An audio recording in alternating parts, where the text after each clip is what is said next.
بسم اللہ الرحمن الرحیم۔ ایک انتہائی اہم اور مبتلا بہ مسئلہ۔ مجتہدین نظام سے پوچھا گیا سوال: عورت کا نامحرم مرد کے بازو اور کہنی کی طرف دیکھنے کا کیا حکم ہے؟ اس کے جواب دیتے ہوئے مراجعین نظام فرماتے ہیں اس میں مجتہدین کے درمیان اختلاف ہے۔ سب سے پہلا، امام خمینی رہبر معظم اور آیت اللہ صحافی کے نزدیک جائز نہیں ہے۔ جو خواتین امام خمینی یا رہبر معظم یا آیت اللہ صافی کے مقلد ہیں، ان کے لیے جائز نہیں کہ وہ نامحرم کے بازو اور کہنی کی طرف دیکھیں۔ آیت اللہ بہجت فرماتے ہیں احتیاط واجب کے مطابق جائز نہیں۔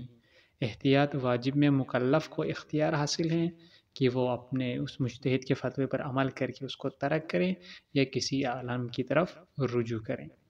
اور تیسرا نظریہ اس میں آیت اللہ سستانی، آیت اللہ تبریزی، آیت اللہ مکارم شیرازی اور آیت اللہ نوری کے ہیں۔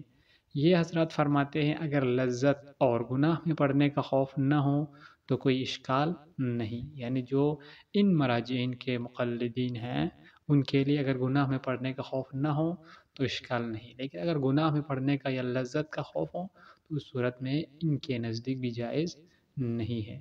اس کے علاوہ آپ کا کوئی سوال ہے تو آپ ہمیں واٹس ایپ پر یا کمنٹس کے ذریعے پوچھ سکتے ہیں۔ انشاءاللہ آپ کی ہر سوال کا معتبر اور مستدل جواب دیا جائے گا۔ والسلام علیکم ورحمۃ اللہ وبرکاتہ۔